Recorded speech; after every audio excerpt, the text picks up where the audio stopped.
Good morning, everyone. This is Jeffy Kennedy, author of Romantic Fantasy and Fantasy Romance, here with my first cup of coffee. Mmm, delicious. Most favorite, red Starbucks cup, which sadly it has a little chip in the handle now. Who knows how much longer it will last. It's my 2015 cup. You can even see, if you're on video, that it's embossed with 2015 on the back. Thanks to Library Addict for telling me that it doesn't actually turn out backwards to you guys. It apparently just shows me backwards, which is interesting because now I'm going to have to remember. I don't know. I guess if I point to things, it'll be fine. I'm just thinking that, if I say to my right, oh well, let's not overthink. I got my beautiful daffodils from Trader Joe's. Aren't they nice? Picked those up Friday afternoon. uh, I don't think I ever showed you guys this, and I put them in this little wine glass that's got this longitude and latitude on it. My stepsister gave me these wine glasses. Um, that is you could look it up, but it's longitude and latitude of the Dolphin Swan Resort in Orlando, Florida, which seems like a random thing, except that was where I won the Rita Award for Pages of the Mind. So she got me this set of stemless wine glasses to commemorate. She said every time I had a glass of wine, I could celebrate. It was a thoughtful gift, isn't it? She's a good stepsister. Earrings today are these very pretty fused glass red and gold. Um, they are just simple cylinders, dangling cylinders, and they have gold at the top, and then the glass itself is red with some, I don't know, gold swirlies, technical term, gold and silver swirlies. Actually, the gold is like deeper in, and then the silver swirlies on top. I have some blue ones like them too, which you will get to see tomorrow. We are done with the red earrings. These are the last of the red earrings, and we will be moving into the blue earrings. David gave me these. There used to be a store in Santa Fe that had all of this really pretty fused glass jewelry, and he got me several things there over the years. And then they converted. They didn't go out of business. It's the same owners, but they decided that fused glass jewelry was not where it was at, and rubber stamps is where it was at. So now it's a rubber stamp store. I am making the sad puppy face because I I really don't see an eventuality in my life when I would want to buy a rubber stamp, um, as opposed to pretty fused glass jewelry.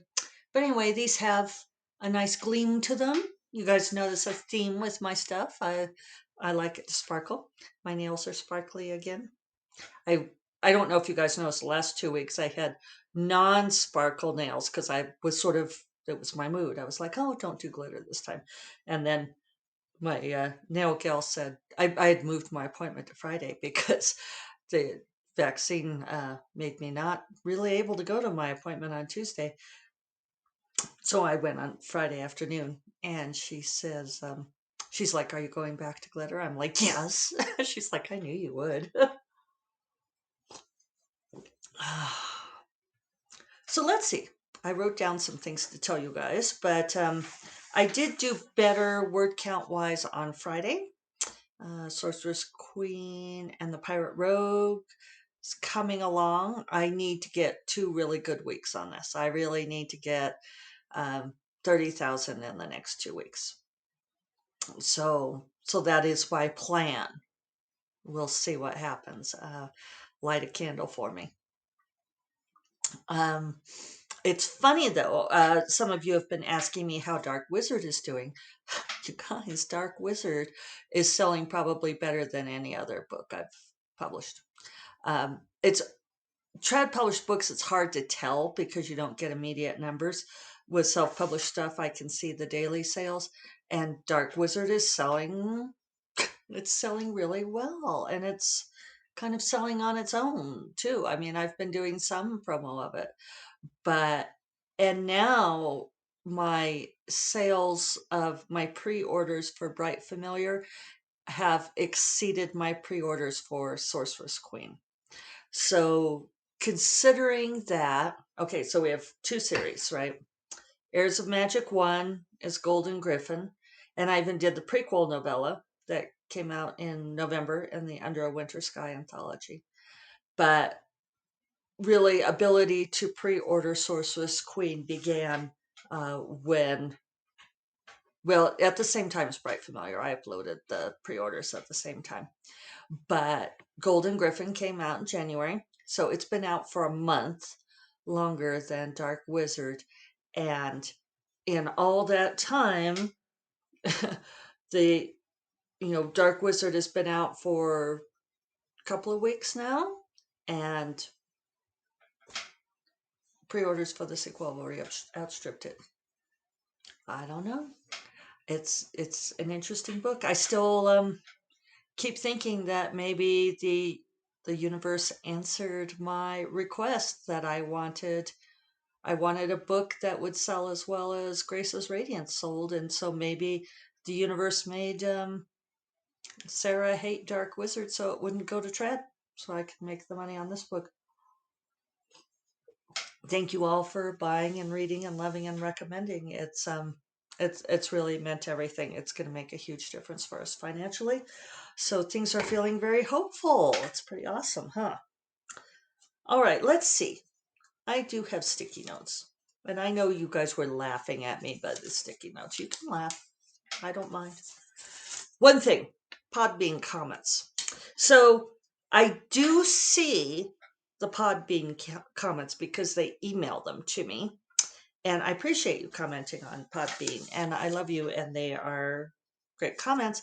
I cannot reply to them on Podbean unless I download their app. I mean, I even registered online, but then they want me to download their app in order to reply. And I was all, fuck y'all. I'm not going to download I don't want to download everybody's app. So I cannot reply. But, and I can't tell who comments either. I can just see the comment in the email. So whoever you are commenting on Podbean, know that I am seeing them. Thank you for the comments. Comment away. Just know that I can't reply. But somebody commented that they didn't know about my Wyoming history, my sordid Wyoming history. But it's true. That's why my first book, which was an essay collection, is called Wyoming Trucks, True Love, and the Weather Channel. I went to graduate school in Laramie, Wyoming, fresh out of college, and met David. Met the guy, fell in love, ended up staying there for 20 years. And we moved from there to Santa Fe because we were tired of being cold all the time. We were tired of being cold. We were tired of people telling us that Obama was going to take our guns away and we needed to go to Walmart and buy all the ammunition we could. That was a literal conversation that would happen daily. And David is a gun owner, has been a gun owner all his life. He's a hunter. And he was getting sick of everybody telling him how Obama was going to take our guns away. He's like, I have plenty of ammunition. Thank you. I don't need enough to whatever, mow down a small village or even a large village.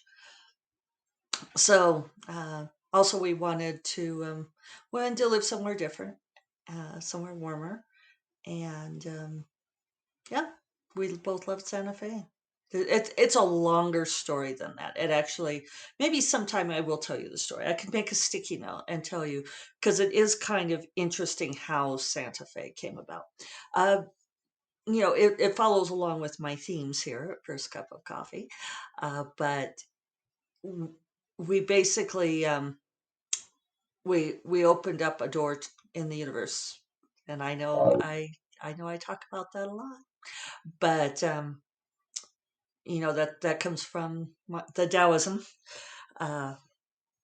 and we kind of asked which way we should go, and it led us to Santa Fe. So I will I actually don't have a pen right here, but I will try to remember to write that down and tell you how that came about, because it is interesting. Okay, let's see. Another sticky note says covers. Talked about that on Friday, but I also want to make this comment about Outside Cat Now. I saw this on Twitter, and I don't know if the person, and I don't remember who the handle was, although I did retweet them. They were talking about Stacey Dash. Stacey Dash was Dion in Clueless, which is one of my favorite movies. She was Cher's best friend. And Stacey Dash has since become a conservative whack job, like conspiracy theories. I don't think all conservatives are whack jobs. I think I feel like I should be very clear about that. That I do know people who have who are Republicans, and my stepfather was a Republican for most of his life, and there's a difference. It's really unfortunate in many ways that Republican and conservative has become associated with this extremist viewpoints. She, however, has become one of these conservative whack jobs, and she was a commentator on Fox News, and I don't know. When asked, she was one of the people who was going nuts about how trans people shouldn't be allowed to use public restrooms. And when she was asked what they should do, she said that they should pee in the bushes. That's what I mean. So, but apparently she's been trying to walk it back. And she's been fired as a Fox commentator, and she's been moaning and sighing about how she's blacklisted in Hollywood for her reprehensible political opinions. Um, we won't go into that whole thing, but about how maybe we will go into it slightly. You know, it's like you can have whatever kind of political opinion you want, and you can speak your mind. I mean, clearly I do, right? Um, but then you don't get to be free from repercussions. And that is something that gets discussed a lot, because people will say, well, you're violating my right to free speech. It's like, no, you have the right to say whatever you want, and the government cannot arrest you for it, but other people don't have to listen, and they don't have to like you. And so this idea that she's somehow been blacklisted because a lot of people in Hollywood are the very people that she's been saying aren't actually human beings. It's like, if you say that somebody's not a human being, then they not won't necessarily want to give you a job. That's just life. That's how interacting with other people works. So anyway, none of this is my point. My point is that she's been trying to walk it back, and all this kind of thing. And somebody had tweeted saying how she wants back in the house, and he said, "No, you an outside cat now." That totally made me laugh. It's one of my new favorite things. You're an outside cat now. Yeah, pee all over my stuff one too many times. You're an outside cat now. I wanted to tell you guys that one. I'm hoping to remember to use it. That and you sure don't know everything about a horse, honey. You get points if you recognize that one. I won't explain that whole thing. Do I want to talk about this thing? I don't know. I'm teasing you, aren't I? I'm going to set that aside. I've actually had that note for a few days, and I still haven't decided if I want to say anything about it. I can't read my own notes. Oh, let's talk about this. Well, I haven't talked about go-go's, have I? Too many things to talk about. Make up your mind, Jeffy. You're wasting time. Okay, let's talk about the Go-Go's. It won't take very long. So we watched that show, that documentary on the Go-Go's, which was very interesting to watch. And I was glad that David was one who picked, said, "Oh, let's watch this." And I've mentioned on here before, that's one thing we can always agree on is we both like watching stuff about bands, both documentary and fictionalized. Uh, it's an interesting. It's always an interesting metaphor for artistic success and perseverance and so forth. The trajectories are often very similar, but I thought that David wouldn't want to watch it. I'd seen it on there before, going by on the carousel, right? And I thought David didn't like the Go-Go's. And he does not remember me ever listening to the Go-Go's, which is just interesting because he and I started dating in 91. And I know I listened to the Go-Go's through all of the 80s.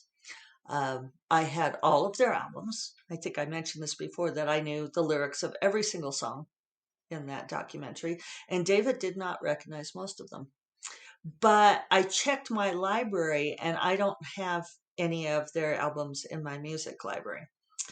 So that means, and I did rip all of my CDs to digital.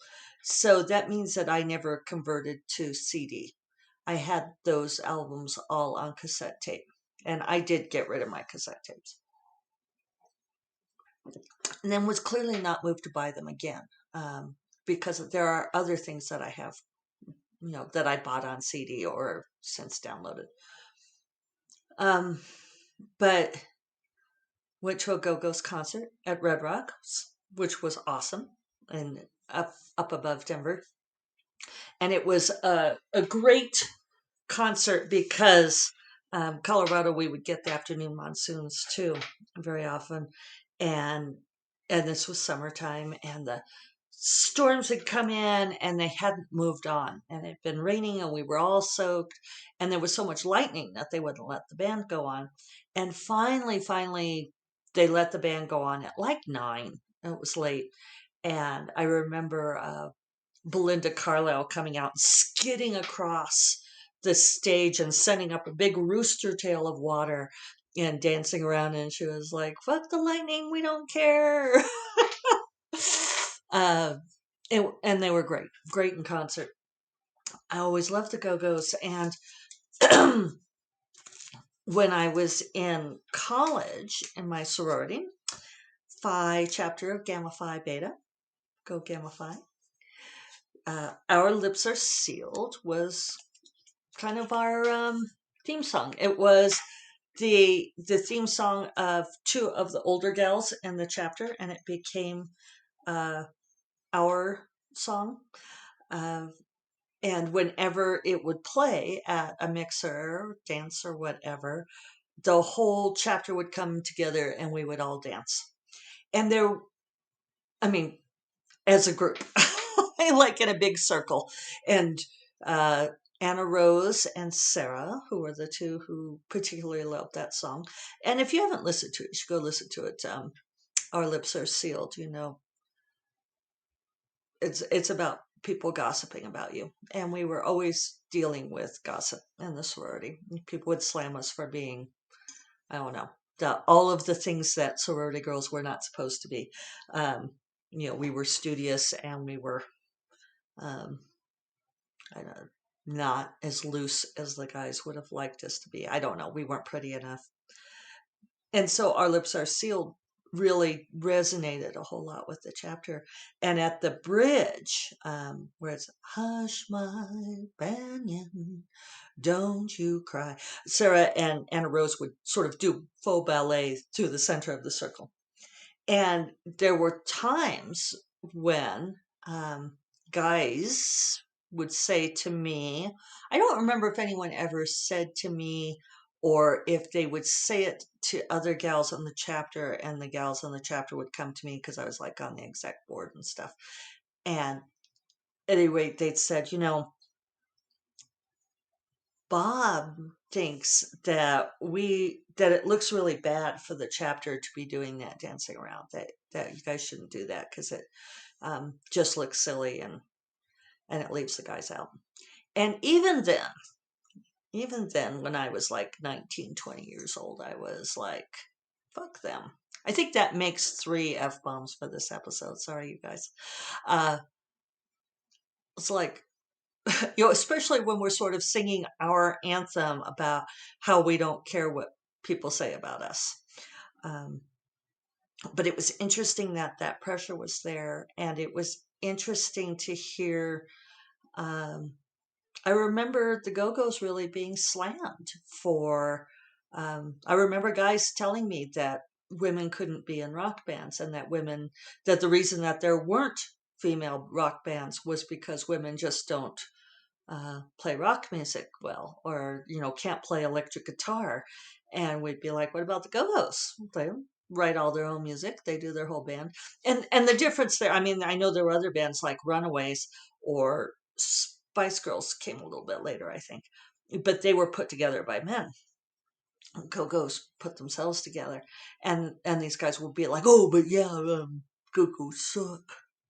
So those were all my thoughts on Go-Go's, and it was interesting revisiting that and listening to the documentary and everything that they went through and what it was like for them. So, in the 80s, we really did think that we were liberated and that we weren't dealing with the same kinds of bias and misogyny, and we were.